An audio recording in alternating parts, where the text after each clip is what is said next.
YCP నేత, మాజీ మంత్రి జోగి రమేష్ గారు వాళ్ళ కుటుంబ వ్యవహారానికి సంబంధించి ఒక కేసులో ఇరుక్కున్నారు. జోగి రమేష్ గారే కాకుండా, జోగి రమేష్ గారు, వాళ్ళ ఫ్యామిలీ, వాళ్ళ తమ్ముడి ఫ్యామిలీ అందరి మీద వాళ్ళ కోడలు కేసు పెట్టారు.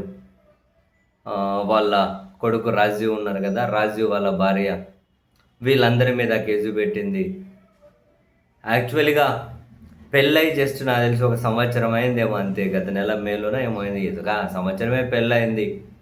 కానీ ఆ పెట్టిన కంప్లెయింట్‌లో మాత్రం అంటే ఏమంటారు, ఈ సంవత్సరంలోనే అంటే ఫిర్యాదులోనే ఉన్నారు. నెల రోజులకే ఏవో వేధింపులు స్టార్ట్ అయ్యాయని, పెద్ద మనుషులు పంచాయతీలు చేశారని, మళ్ళీ వచ్చామని, ఆ టైంలో ఇంకా నన్ను రూమ్‌లో బంధించారని, ఎన్నో రకరకాలుగా అయితే ఎప్పుడైతే ఈ భార్యాభర్తల మధ్య ఏదో ఒక అంశం మీద విభేదం వస్తే కేసుల అంశం వరకే పరిమితం చేయరు. ఆ కేసులు ఇంకా ఏవేవైతే బలంగా ఏమంటారో సెక్షన్లు పెట్టొచ్చో అన్ని రకాల కంప్లైంట్స్, నన్ను హింసించారు, కట్నం కోసం హింసించారు, రూమ్‌లో బంధించారు, చంపే ప్రయత్నం చేశారు, దాడి చేశారు. ఇక్కడ హైలైట్ ఏంటంటే ఇప్పుడు జోగి రమేష్ గారి వాళ్ళ కుటుంబం మీదే కాకుండా, జోగి రమేష్ వాళ్ళ భార్య గారు, కొడుకు, ఇంకో కొడుకు, వాళ్ళ కూతురు కాకుండా వాళ్ళ బ్రదర్ కొడుకులు, బ్రదర్ పిల్లలు అందరి మీద అంట. మరి ఇంతకాలం ఏం జరిగిందో తెలియదు. పెళ్ళయ్యే సంవత్సరం కాలే, చాలా రోజులు వాళ్ళ పుట్టింటి దగ్గర అమ్మాయి ఉందట. మధ్యలో ఇంక ఇవన్నీ ఎప్పుడు జరిగాయో తెలియదు. సరే వాళ్ళ విషయం ఏంటో తెలియదు వ్యక్తిగతంగా. ఇంత షార్ట్ పీరియడ్లోనే ఇన్ని అలిగేషన్స్ ఏంటో కూడా తెలియదు.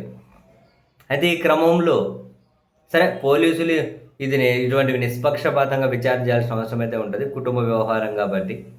బట్ జోగి రమేష్ వాళ్ళ పార్టీకి సంబంధించిన వ్యతిరేక సోషల్ మీడియా మాత్రం దీని మీద చలిమంట కాంచుకునే ప్రయత్నం చేయడం ఖచ్చితంగా కరెక్ట్ కాదు. పెళ్ళయ్యే సంవత్సరం కాలేదు అని అంటే ఒక ఛానల్లో ఆయన చెబుతూ ఉన్నారు కూర్చొని, ఏమని యాంకర్ చెబుతూ ఉన్నారు, 1.5 సంవత్సరం నుంచి తీవ్రమైన వేధింపులట, కట్నం కోసం హింసించేస్తున్నారట, 5 కోట్లు తెమ్మని చెప్పారట, 1.5 సంవత్సరం నుంచే మొదలైందట. పెళ్ళయ్యే సంవత్సరం అయిందంటే 1.5 సంవత్సరం నుంచి ఎట్లా మొదలైంది? ఇటువంటి విషయాలతో రాజకీయ చలిమంటలు కాంచుకోవాల్సిన అవసరం ఎవరూ చేయకూడదు. ఏం జరిగిందో తెలియదు, దాని మీద వీళ్ళు లేనిపోయింది పెట్రోల్ అంతా పోయడం దేనికోసం? That is not fair. ఖచ్చితంగా అది ఫెయిర్ కానే కాదు. ఈ మధ్య భార్యాభర్తల మధ్య కొట్లాడాలంటే ఎట్లాంటివి విషయాలు మనం చూస్తూ ఉన్నాం కదా. గింతుంటే గింత పెట్టే వాళ్ళు ఉన్నాం, లేదు నిజంగానే ఫేస్ చేసే వాళ్ళు ఉన్నారు. మనం అది కాదనం.